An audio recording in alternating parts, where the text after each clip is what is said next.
Hajime!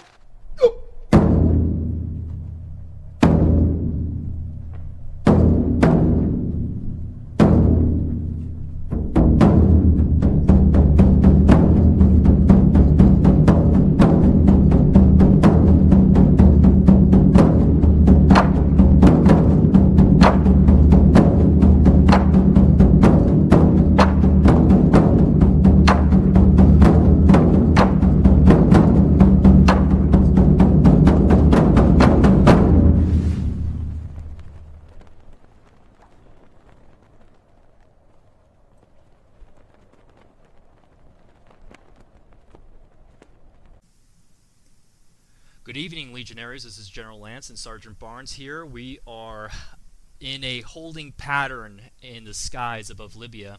And luckily I have here on the transmission someone close to my heart who I've known for a while now. And, he's a commander in his own right. He's definitely of the legions of God. And so I've made sure to put out a feeler for him. And we actually came to discuss some very in-depth things. But without further ado, this is Aspiring Misanthrope. Welcome. Pleasure to be on board, Commander. Welcome, brother. I think you and I were talking for a while, and DMing and obviously speaking to each other, and this conversation or this age-old argument. I remember reading back in 2014 an article of a disgruntled Army enlisted guy. Basically, you're a soldier, not a warrior. And of course, this caused massive controversy. It was really funny, but it's always been scuttlebutt that many people have philosophically debated. And of course, the implications of one and the other can be they can differ. And I figured that a conversation between you and I, especially because I even espouse the values of a legionary, right? And a legionary is, of course, part of a organic whole. He is not a single actor, so he's not an Achilles. He's a team player, right? And so I guess I wanted to pick your brain about how you feel about that. And so without further ado, you just tear into it, brother. Well, we're hardly the first ones to have this conversation, not even just, in the recent months on our own spheres on the internet. This is, this is an issue that goes back to the beginnings of, warfare technology. Think back to the intro scenes of Stanley Kubrick's 2001: A Space Odyssey. What is the superweapon in primal times? It's something that isn't your hands. It happened to be a club. It could have been a rock. It could have been a tree branch. What is the unfair advantage that is granted by this next leap in technology in warfare on the battlefield? And then how do people compose themselves to embrace this new technology? And what does that drive in their what does that drive in their psyche in order to embrace this new concept? We have, in the Western world, we have some very ingrained concepts of what it means to be a warrior, because these are what are passed down to us, namely the legionnaire, the knight, in other ways, the British sailor, or the Napoleonic foot soldier, the revolutionary American farmer who is just using his hunting rifle and taking shots not in a massed group that was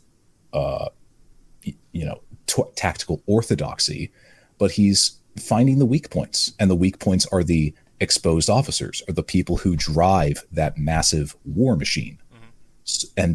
But that's because the new technology on the field of battle offered them that ability. And as far as how it shapes the mind, how it molds the character of the people who take place in battle, because jumping back to modern day, I see all the time about percentages of the American populace who choose to serve. It's less than 1%, and then of that 1%, less than half of that actually are actually endeavoring to serve due to health issues, legal issues, all the sorts of things that come with a population that has lost that primal drive, that prideful, that right, that just pride in your country, in your fellow man. So, what does that mean for the people who are eligible and who do take the oath and who do stand in the footsteps of those who went before them? That means that they have to essentially do more with less. And in the case of the current crisis of manpower shortage in, let's just take the U.S. military, for example, that means leveraging our greatest technology, which is leveraging our greatest advantage, which is our extreme technological edge over the competition.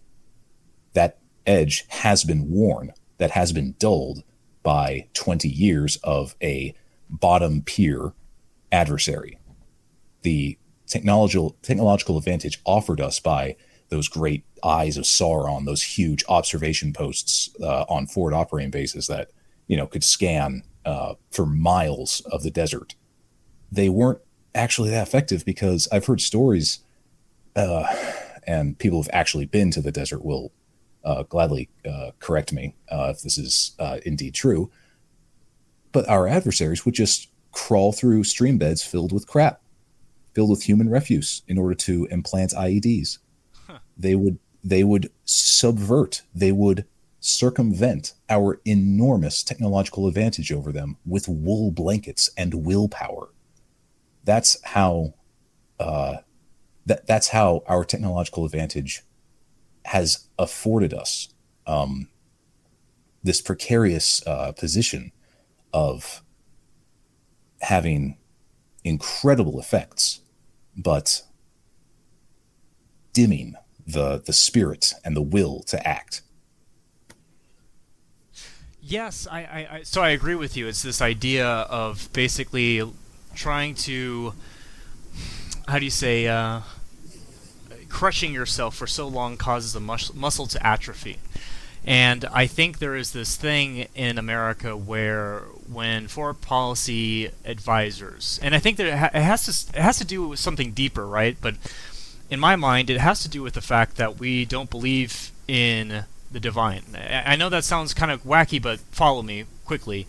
Is that this idea when your entire life is dedicated, or an ideology like liberalism, classical liberalism, the idea of material wealth and plenty, and that the point of life is simply material accumulation, right? And the freedom or latitude of freedom to accumulate all this stuff, right? Just to fill your house with stuff and then die with a bunch of stuff, right?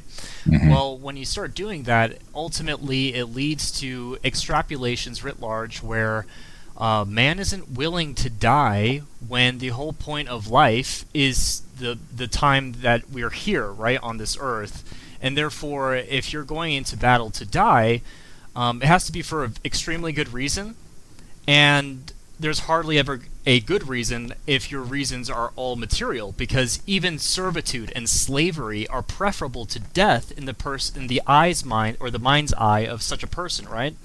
Whereas, for instance, someone that is in Afghanistan, or basically a religiously motivated individual or a divinely motivated individual, and they live for something beyond oneself, well, they can win, because what is the essence of war if not the conflict of wills? Who has a stronger will than he who is able to live for more than oneself? You can't win against someone who sees paradise at the end of a gun. No modern liberal American does. They don't see that. They want to make sure that they win on the cheap. And well, my friend, what happens is basically you keep on losing wars. And we lost in Vietnam, and we've roughly lost every engagement, strategically speaking, since really then, with the exception of 1991 Desert Storm, which was obviously a resounding success strategically, operationally, and tactically. Which they didn't even call a war. They called it a NATO team-building exercise. Damn. Imagine being so pathetic that Op 4 is not even warranting the designation of enemy. Incredible. But what I'm trying to get at is that I think and why it's so important for me, why the warrior profession is so important for me, is because really the essence of the warrior isn't isn't the arm, right? You could be armed as a hoplite, or you could be armed as a super soldier with all the soft gear and night vision and whatever. The techne of war doesn't make one a warrior. It's first of all the soul, the spirit, and it's principally that which is so important. Whether you're Patton or anyone else in history, they have always been men of religion. Always. Hell, even in the extremely anti-religious Soviet Union, all their military leaders, and namely there's this guy, I think Tukhachevsky, who was killed because he said that he was obviously a pagan because the Orthodox Christian Church was being persecuted at that time during early Stalinization. And so, he was trying to basically get at the same thing by calling it something else for him. But what I'm trying to get at is that he ultimately was domed in the head. He was killed and executed along with the rest of his family, by the way. That's how communists reward that kind of good service. But what I'm trying to say is that, it is this very thing that's inseparable. And when you separate someone from the divine, that's when they become slaves. And I think that everyone knows I'm not a Christian, but I'd very well prefer a cross hanging in every single classroom and mandatory freaking church every Sunday than what we have today. And the reason why is because when you start ascribing to something greater than oneself, you become indomitable. You become unconquerable. Because at the end of the day, you can kill me, but you can't kill your soul. And the soul is a city that can only be surrendered. But, what do you think about that? Take a look at the world around us, and let's just America, modern day America. The violence in the streets, the licentiousness, the degeneracy, let's take a look at whatever. It just happened. The 2024 Olympic opening ceremony. What young man is going to be granted the divine spark by this event and is going to say, yes, I'm going to die. I am willing to put my life on the line for this cheap, pornographic mockery of somebody else's faith. All right. Now, for what it's worth, you can't fault the French for not having style, right? There's fine, whatever. They've never not had that. But the point remains. What is there in the West that is worth dying for? There's pockets. There's absolutely semblances of a communal life, not a communist life, a communal life of free people who know and wish to worship the divine rightly. In the West, it is inseparably Christian. But has that tradition, has that lifestyle been transmitted down to our generation? Again, there's pockets of this. We're having this conversation that flies over the heads of millions of people our age because they've never been told otherwise. They've never been told that this is something that you should be thinking about. All they've been given is sports and young adult werewolf novels and whatever else porn? Garbage has been. Which by the way, how is it that you're porn outnumbers everything? Yeah, you can't. Yeah. Why is it that you can access porn at the age of 11? That's how messed up things are. Like when I was a kid, I don't know about you, but unfortunately, you go online and it's almost, it's like almost in your face. It's forced on you. Yeah. I remember looking at the People magazines, the Good Housekeeping magazines on the shelf at the grocery store when I was, going there and with my mom and my other siblings, and just like, oh, she's not wearing very many clothes, and it's just it's at the grocery store. Yeah, Playboy. Or it's right there. So all of this milieu of Western way of life, everything. Again, the Western liberal society is there to make you feel and chase one thing, pleasure, and not ask any other questions. Nothing higher than that.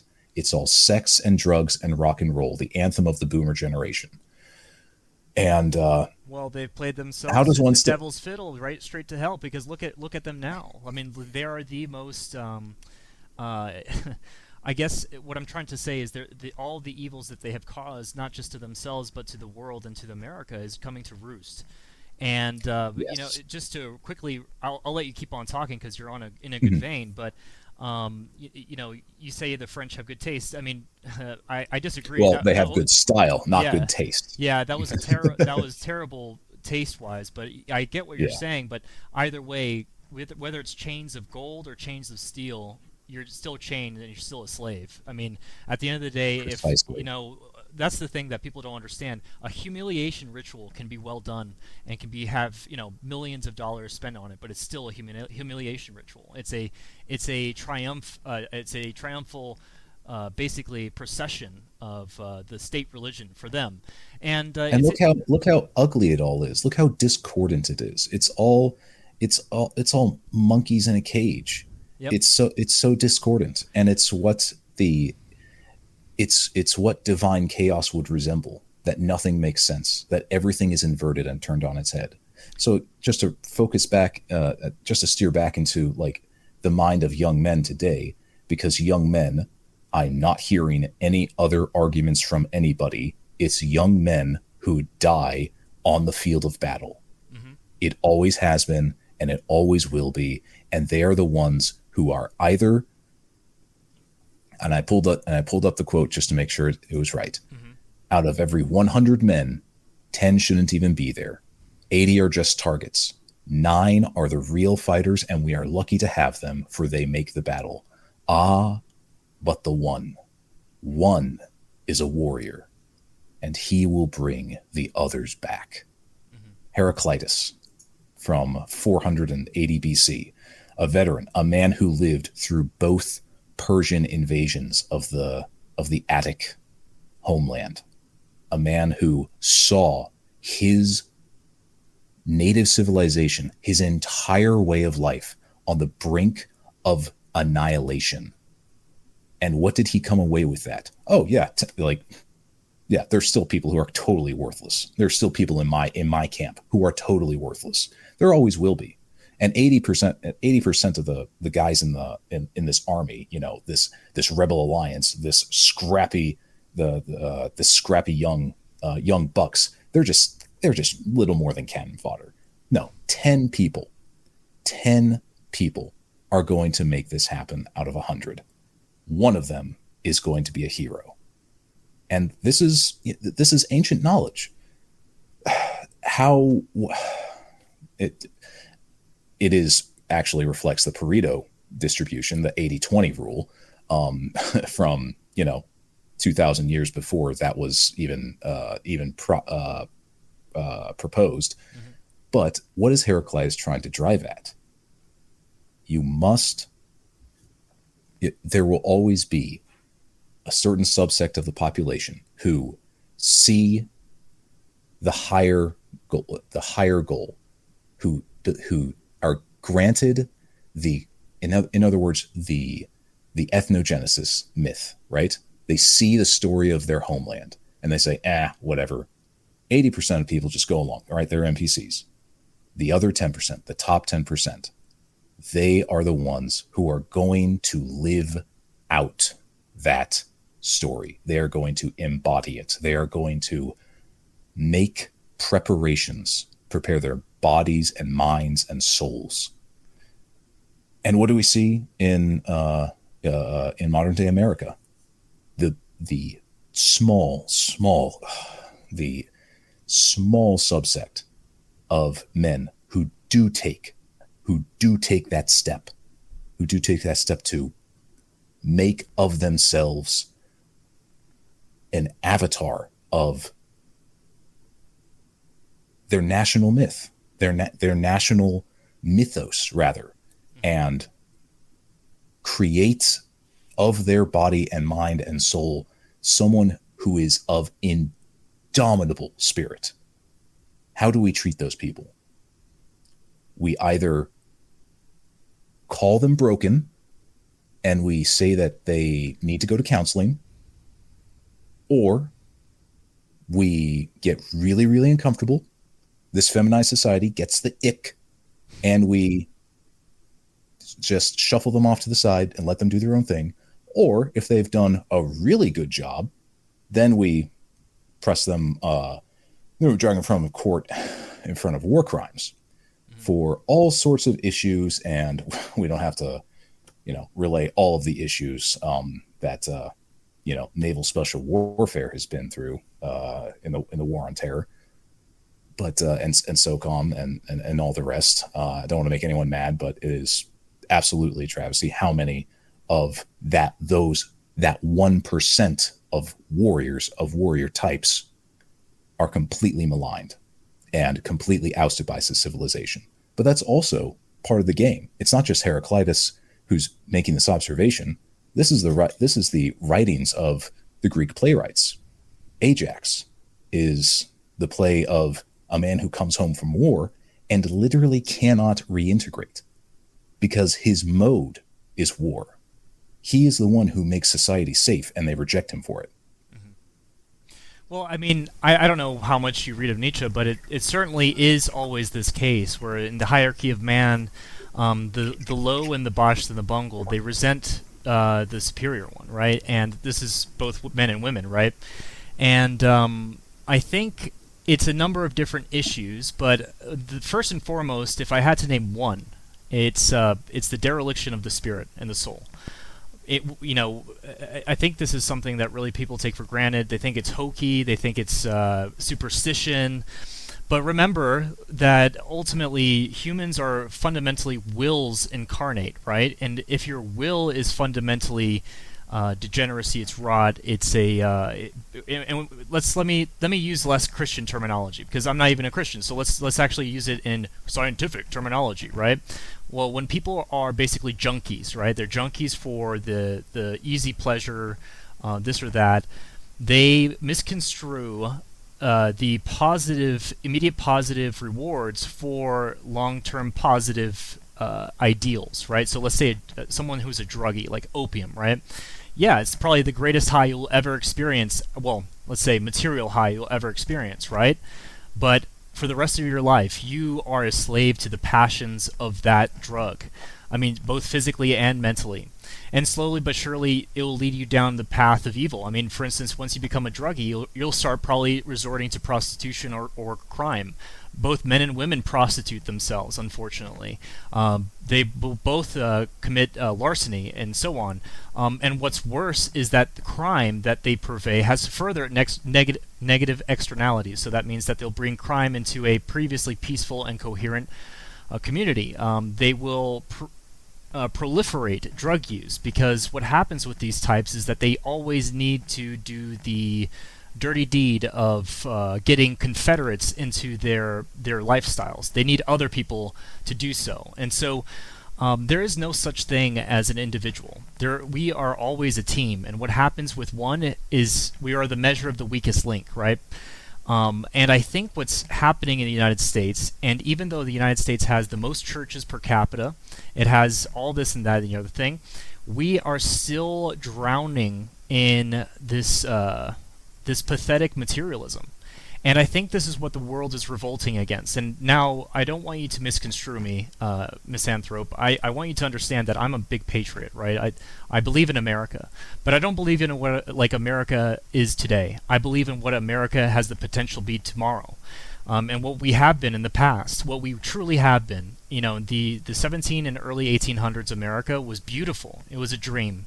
Literally. And yes, of course, we had our challenges, but it was always from a position of vigor. It was a mistake of vigor as opposed to a mistake of cowardice and avarice. But what I'm trying to tell people is that basically, how do you... I guess I wanted to ask you, first of all, how do we get out of that? How do we actually... because to my mind, I think that the solution doesn't start with the big picture. It starts with the small. It starts with the individual man conquering himself first. And I think most people, they want to disparage religion, they want to disparage philosophy because to them there is no immediate material application. But as you and I both know, it breaks the difference, right? It makes the impossible possible. And so I would like to ask you, what are the habits that an individual legionary listening right now can do to become a better man or woman, and what do you suggest? Oh, well, on that last note, I can't recommend anything higher than just reading Nicomachean Ethics by Aristotle. It is the only self-help book for anyone truly wondering, how do you build excellence in oneself? I mean, that is the only book. Yes, it's ancient. Why is that a bad thing? This is the only book that has stood the test of time. It is the only work that has stood the test of time as to instruct anybody, because it doesn't stem from a divine presupposition. It stems from natural philosophy, and it directs the reader back onto themselves to examine their life. The unexamined life is not worth living. I forget exactly who Socrates. said that. That is okay. So it is Socrates. I have to get my philosophers back in order. But Who cares? Because at the end of the day, it's the truth. who cares at the end of the day? I mean, it is truth, yeah, because Yeah. it still applies. Now, as far as the wider issue, up from the individual, yes, man is a political animal. We are not made to live in solitary lives. We are made to live together in a group. We cannot provide for our own lives. Not even the cowboy on the range. What, did he make his own saddle? Did he break his own horse? Did he shine his own boots and forge his own spurs? Did he make his own gun? No, he obtained all of those things from other people. As much as we love the cowboy myth in America, that guy out there on the range, all by his lonesome. He's also not lone. He's only has his horse. He did not do all of that himself.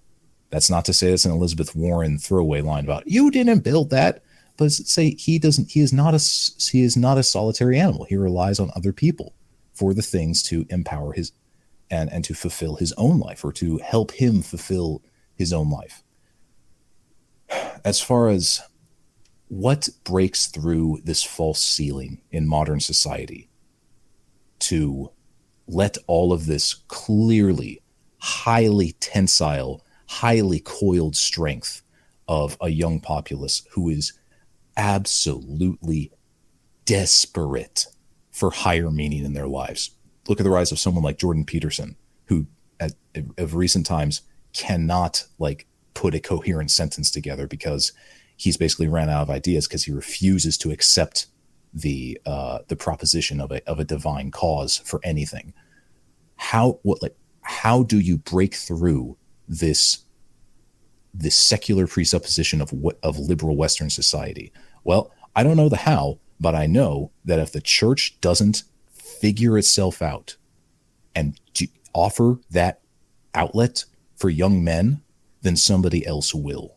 And we see this. I remember when I was just graduating college, ISIS was on the rise in 2014, and the shocking number of Muslims in the UK who had already served in the British Armed Forces, who were present at the battles of Sangin in Afghanistan as troops serving in the theater. They left their posts and they went to join ISIS in the fight. Why? Because they were offering something that the British Army could not, and that was a higher purpose, because they had no investiture in their homeland. They had no investiture in where they lived. They had investiture in what they believed. And I'm afraid that if belief is not rekindled in our society, which will have to be heralded by all of these young men who have no friends, they have no one to talk to, their parents are divorced, they have no prospects for no prospects for a better future. They have a job that sucks. They maybe have one guy at work who gets their jokes. What is there to inspire them? I am very, very hopeful that we have a strong crop of people who believe coming up in the church. Catholic, Protestant, what have you. We'll work out those theological differences at another time. Hmm. But what has to happen to avert catastrophe is this divine spark has to be rekindled, and it has to replace this liberal secular society, which is an experiment that has gone on in tandem with the Industrial Revolution, out of convenience, out of rising quality of life generally for the West. But now, I'm sure that everyone in the Philippines would still like to come to America. But the fact of the matter is, they're also getting internet. They're also getting air conditioning. No, not the same rate, so on and so forth. But the middle class is growing across the world, and they're going to face the same. They're going to face the same trials that we are facing right now. A dissolution of identity. That maybe that's the word I was looking for this whole time. Americans have lost substantial amounts of their identity. Other guys who in this space, they're from the South, they have no accents. Other guys who just because they grew up, it's no longer a regional idiosyncrasy or something that's passed. There's no longer how people literally talk, how they form language. Everything is melted down and alloyed together, and so much is lost in those regionalities. So just to wrap up this series of thought, I guess to go back onto a how,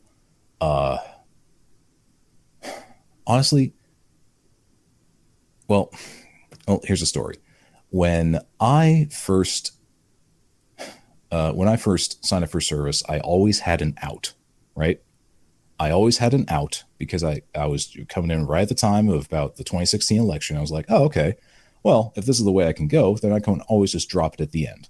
Because if Hillary Clinton is going to be president, I'm not interested. Mm-hmm. Didn't work out that way. Well, okay, I went forward with it. And I still don't regret that. But what I've basically been the square that I'm trying to circle in my own head is, how do I differentiate service to my country versus, service to my government? Mm-hmm. Because there's one of those things that I love, and there's one of those things that got my troops killed. Mm-hmm. Deliberately. And ultimately, I have to. Sorry, that was dramatic. No, I've never lost anyone in combat. But it is true in a grander sense. I have never lost anyone in combat. I've never been in combat. I just want to get that out there. But they still killed my troops. Mm-hmm. And how do I differentiate this? How do I abide this? Actually, it's very simple. You just have to parse it down, and you have to take the people who are in front of you. Mm-hmm. And you have to serve them. You have to inspire them. It's not about you. It's about making sure that Lance Corporal Schmuckatelli is not getting reamed on his car payments. It's making sure that that Sergeant Jones is figuring things out with, their job and their marriage and their college and all this stuff. And like what I was talking about earlier with all those young men in society who have nobody, sometimes that's all you got to be. We love to talk in the military about leadership. Leadership, there's a lot of useless talk about qualities of leadership, blah, blah, blah, blah, blah. Sometimes all it takes is someone in the seat and to hear someone out and to give them their best advice on how to proceed with a difficult situation.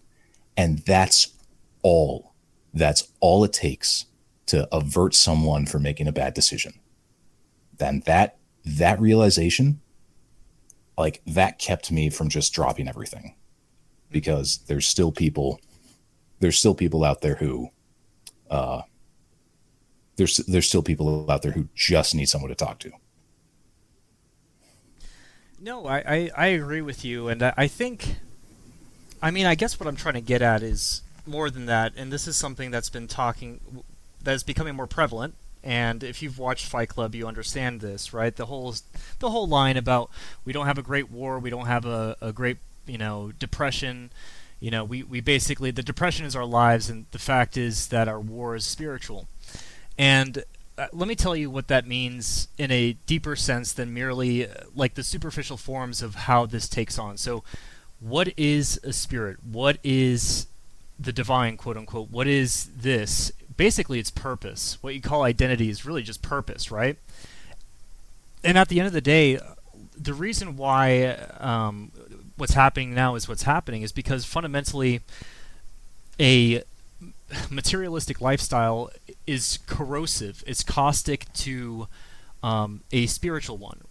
Because a spiritual, like if you read that book by Hannah Arendt, any grand mission is inherently totalitarian and authoritarian and quote-unquote fascist or whatever, and that ultimately in liberal democracy is superior because there are no grand missions, so you are free, so you can be a interior home designer or an OnlyFans thought, you see? Because you have freedom.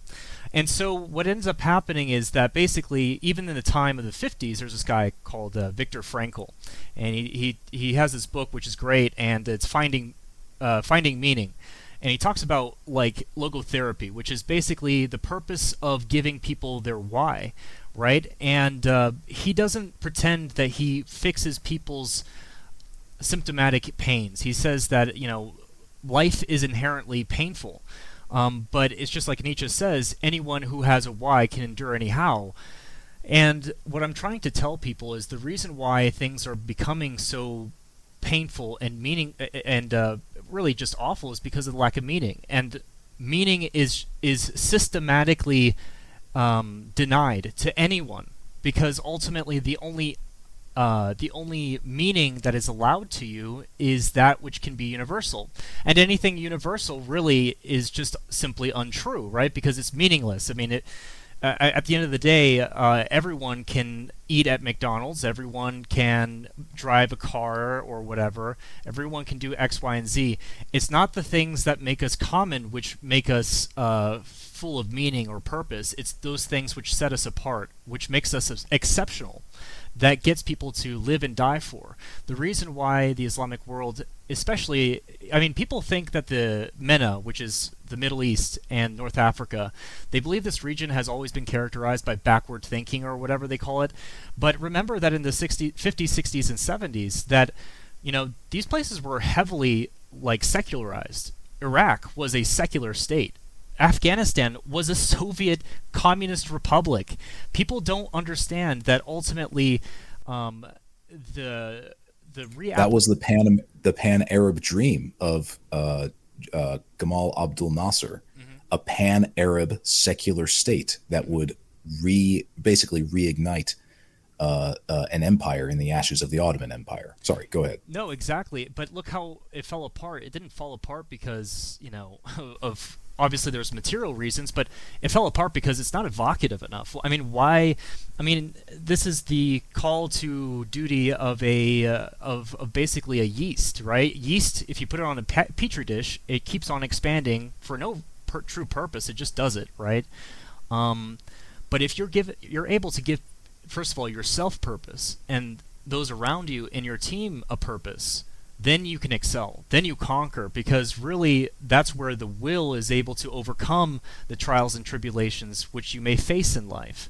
And most people think that they can, if they're just good boys, that things will go well for them. Well, my friend, I have a very, very bad message for you. The average standard of living in the United States has only decreased since 1977. Basically the American quote-unquote dream that your boomers keep on telling you to lift yourself up by your bootstraps has died a long time ago, and it's going to die with them. Thank God, by the way, because ultimately they're the most meaningless and destructive generation, and so is their ethos, because you notice that no matter how much stuff you have, it won't fill up the God-sized hole in your chest that you're born with. And I like this saying, and like I said, I'm not even a Christian, but it's true. What use is, the world if you've given up your soul? And so we're starting to see that in the lack of prospects, people can't make sense of their pain, and they don't realize yet, at least, and this is why I have Lance's Legion, is to give them, or at least show them, that purpose. That life is mostly about meaning. It's a spiritual event, in my opinion. And that's something they can never buy from you. They can never take away from you. It's only something you can surrender. And once you have that, all the money and the success in this world means nothing to you. And this is why they take extra pains to make sure they demonize the Christians. They demonize all types of religion in general, right? Of course, they call it bigoted and backwards and all this kind of stuff. And it's really funny because in many ways they're projecting. Their pathology is about basically negating all strengths from others, so that way they can, by perfidy, come to power. But my friends, just as the parable of the vizier always plots to overtake the king, and when he sits on the throne, he's always overthrown, well, so too is he who operates by perfidy and basically by deception. Those people never rule, never for long.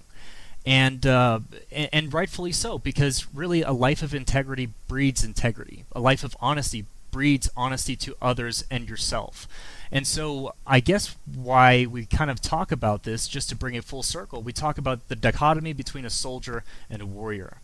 And I think I remember before I signed up, I always knew I was a warrior, right? Because what is a warrior, in effect, is basically a champion of a divine cause, right? A higher cause. And basically to be the foremost advocate and conqueror in that cause, right? And so the soldier, what is the soldier? The soldier is a vocation. A soldier is impersonal. It's basically a bureaucrat, and there's nothing wrong with that. But it also has a special emphasis on teamwork, on selflessness, and there's this added benefit to that as well. But to me, what makes this special and this paradigm special is that when you meld the two together, that's when you have truly something beautiful. That's when you have a legion of sent by God himself as a shock troop, and it conquers the world. And you quote Heraclitus, and truly what I believe is the differentiating factor between the 1 and the 99. It's he who has that gift and who has that purpose that conquers all. I mean, hell, look no further than Afghanistan. The reason why it raised the same flag it had 20 years ago is because despite the fact they died by I think it's like tens of thousands, and they had very basic small arms and faced long odds, ultimately God was on their side. And we were basically on the side of evil. Even our allies in Afghanistan, we sided with people that were practicing pederasty, like notefully so. And there are documentaries that are very common where basically American army, commanders are like losing their minds because they can hear, a young boy being, exploited from outside a building by the police chief of the Afghan whatever, And ultimately, I guess what I'm trying to say is this, is that for Lance's Legion, at least for my Legion and my Legionaries, like, the purpose is bigger than just you. And if you give people purpose, something bigger than oneself, I think they can conquer the future. And that's what I think, personally. What do you think?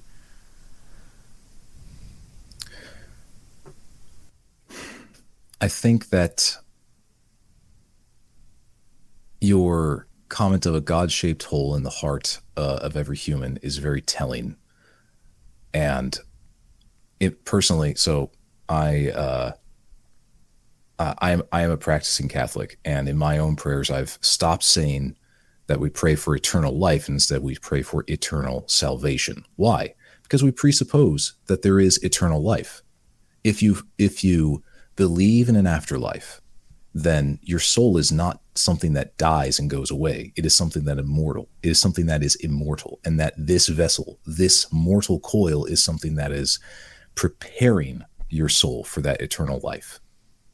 It is a matter of salvation or damnation, depending on your actions in this life. Modern society discounts that. Modern society looks at the warrior, the person who devotes himself to a higher cause, and says, "Ha, sucker, you're not coming to the Taylor Swift concert. Why are you standing guard?" It's like, because this is my duty. with a capital D. This is what I am meant to be. It's like, oh my gosh, this guy's such a, they cannot fathom it, so they ridicule it. And as far as the dichotomy between warrior and soldier, I would basically say the same thing. One is a lifestyle, an adopted lifestyle, and the other one is a job. There's so many people who just have the mindset of, I'm not working a day over 20. They're wonderful people. They're excellent at their job, but they don't have a desire. They don't have a concept of devoting themselves to a higher cause, whether that higher cause is the church, the state, some other principle that they rationalize in their own head, with their own right reason. You know, that's a time for another. That's a discussion to be had, of course, about what is your truth claim and how do you make sense of the universe. We're talking about two different. We're talking about qualitative differences between individuals. We're talking about people who don't wish for a divine spark. We're talking about people who do have a divine spark and wish to embody it. How are you supposed to bring those people up in a society which discounts it? Well, one, you have to teach them to hate society. You have to teach them to despise all the things of society which mitigate, which dim that yearning, that eternal redemption, that you have to seclude them from basically the whims and the of the gods of the marketplace, as that one Kipling poem put it. I wish I had that pulled up. Which is why in ancient times you had a temple of Mars. In the Spartan in the Spartan city, in the Spartan method of war, what was the first thing they did? They consulted the auguries of the gods about what was the best way to proceed. And this is captured in, the very schlocky but perfectly documentary evidenced film 300. Like, what does he do? It's, we get right with God.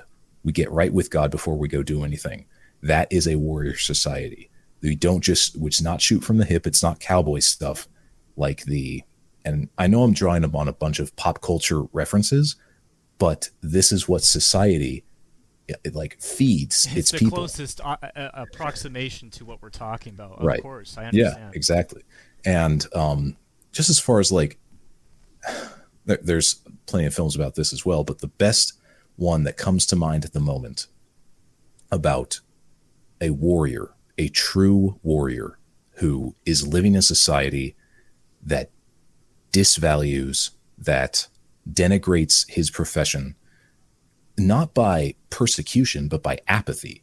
The world has moved on. We don't need people like you anymore. The best film I've seen about this is The Twilight Samurai. It's a film from 2000 or 1999, somewhere around there. And a Meiji Restoration poor samurai in some northern castle is struggling to make ends meet, and turns out that he's the best swordsman of his lord's entire retinue. And he has to fight a duel to save honor and stuff like that. It's like, all this guy, the guy's mocked behind his back, he can do what all these rich lords with all these lands and all this money and all these servants can't do. And that's fight. And that's apply force. And that is be a warrior. That is channel the centuries of ancestors who essentially learned the lessons of war, learned the lessons of battle by shedding blood. And he embodied that. And it's a brilliant, brilliant film in how understated it is. It's not a war film. It's a drama, but it's very, very good. I highly recommend everyone I'll watch it. Go definitely. forth and see it. Yeah. Yeah. The Twilight Samurai. Yeah, I'll definitely make sure people watch that. But, for me, Warriors more than, obviously it's like it's almost like it's almost like a caste in a way, because it's something, it's like a calling, it's different. But in many ways, Exactly. It's a calling. I would say that it's a human aspect. Everyone within us has a warrior, in the sense that the nature of the universe is flux, right? The nature of the universe is conflict. The nature of the universe is war. And so anyone who fights in this world, and it doesn't have to be like, people make this misconception. They think that war is always, killing someone on a battlefield or whatever, or like violence, so to speak, or overt violence. But everything is a subtle form of violence too. Every time you secure an advancement, that is domination of that position, and basically imposing a limitation on a limited world. And so people don't understand that everything you do in this world, by some form or another, is violent. There's no such thing as peace. There's only like different grades of violence, right? And also subtle or overt ones. And I guess the point that I'm trying to make in the long run for the legionaries out there listening to the transmission is that, the element, you may not be a professional soldier. You may not even be particularly fit or the best at anything. But if you hone that internal state of who you are and see the world for what it is, you will start to become better than your peers, and you will start to understand that the world doesn't succumb to those who are good. It succumbs to the strong, and it's our duty to make you both strong and good, so that way when we come to power and people are in our charge and our trust, that we execute with justice and goodness in our hearts, as opposed to simply being strong and doing something evil with that power. Because power is itself a means, it's not the ends, but it should always be a means in the service of the good, in my opinion, obviously. But I think that's the larger point that I'm trying to make to people, is that you don't need permission to be a warrior. That's something you choose to become every day. You are a constant becoming. All life is a becoming. All life is a conflict. All life is a war. And so you are who you train to be every day. Obviously, being physically fit is absolutely important for anyone. Being mentally fit, as in being good at your job, your craft, whatever it may be, being proficient in the different applications of war, of philosophy, being a total human being, right? And this is why I think, especially in the United States, why the officer corps has taken such a terrible downturn quality, is because in the 19th century, an officer was expected to be what was a nobleman back in the medieval era. He was expected to be a Renaissance man. He was expected to know how to dance and sing and in addition to, of course, be have integrity, to praise God, etc., but also to know his craft of warfare, in addition to all this other stuff. Because no other conflict or activity in life is going to be more circumspect and more all-encompassing than war and struggle in general. Because what does struggle do? It suborns everything, all the elements of life, into one singular cataclysm. And he who is able to marshal all those different vocations, all those different forces in his favor, wins. And so part of my channel, of course, is teaching you everything from philosophy to history to spirituality to physical fitness and as always, the will to win. And with that, aspiring misanthrope, do you have any last comments or just anything you'd like to impart upon the legionaries listening? Only one small story. One of my superior officers, while he was in professional military education, that got a visit from a general, and he said basically exactly the same thing that you said, except he was 100 years too late. As an officer, you have to embody the greatest things of civil society that we live in. It's like, could there be any, with respect, sir, could there be any more blind boomer aphorism than that? What is society? What is American society? You're telling that this 16-year combat veteran military officer should be going to rap concerts and to booty calls and stuff like that? Is that society? Oh no, of course not. I mean, going to plays and stuff. It's like, what are you living in, bro? This is not the society that you think it is. This pantomime of, Who even knows how to dance a waltz anymore? This is not the same subsect of the population, the officer corps, mind you, that we're dealing with. Hmm. And I think that's largely due to basically a total throwing out the window of class strata post-war consensus. Because, yeah, the delineating the delineating what do you call it, requirement for the officer corps is what? It's a college degree. Well, everybody gets a college degree now. People go into enlist in the military to get a college degree. It's not a special it's not a higher strata of of uh, Society. of society anymore. It's not. It's so like It's not the what is the aristocratic actual? strata, right? Yeah, it's the difference is you got your degree before you got in the military versus using the military to get your degree. So back in the 19th century, yeah, that was like it truly was. You are of the landed gentry class, and here's all of these farmers and coopers and fishermen's sons who you're going to mold into a fighting unit.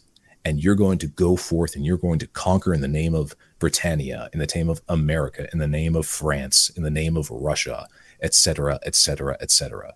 So, that just came to mind. And as far as parting shots, ultimately, it is down to will. It is down to will. You can have all the PhDs, you can have all the money, you can have all the women, all the booze, you can have all of everything. But you are nothing if you don't have a will to act. And sometimes that will to act can change the world. Look at the Tiananmen Square footage. Look at Tank Man. Forever, he will be known as Tank Man because he stopped hundreds of tons of steel and diesel and high explosive anti-tank rounds from moving because he did not. That takes a will that I can only dream of obtaining one day through training, through dying to myself, through mortification of the flesh, through aligning myself with the divine. And that is the struggle. That like nothing is easy. The only easy day was yesterday. Mm-hmm. If you wish to be a man of excellence, you need to choose to be one. And then you will naturally gravitate towards those men around you who also want to be one. Nobody fights alone. Yep. I completely agree, and I really do appreciate that. Thank you so much, Aspiring Misanthrope, by the way, for coming on. And just to hammer it home, it certainly is, that anecdote is probably the most apt thing, is that, at the end of the day, I want people to stop thinking about what is right, decided by what is popular. Nothing could be further from the truth. What is right is what is right. Right? It comes from above. It doesn't come from whether or not, the hoi polloi, the vulgar, unwashed, botched and bungled, jealous masses consider to be right. Everything for them, they're all slaves. The majority of humanity is a slave. They're slaves to their passion. And the reason why all culture, especially the aristocratic culture of a warrior, everything should flow down, culturally speaking, from it, is precisely because it, by necessity of being able to join, and the not simply to be meet the standard of being able to join, but also the values that you imbibe simply by that austere lifestyle, is that you become the best citizen your country can be. And ultimately, a number of different issues are arising, but we're starting to understand that democracy, secularism, materialism, what people call liberty, which is really libertinism and avarice, and all kinds of things which actually degrade higher life, the higher achievement, is the enemy. And I'm here to tell you now, Legionary, that we have come to crush the bugmen and become the example we want to set. Look no further outside than yourself. And for others who are like Aspiring Misanthrope, by the way, you should follow him on Twitter. and we'll just take it from there. I look forward to having you back on the transmission. I have to land now and talk to General Haftar about some, let's say, some contracts over some cohorts I'm selling him. Okay. Safe landing. Thank you. All right, and this is General Lance, Sergeant Barnes, aspiring misanthrope. This is the War Room, signing off. Good night, everyone.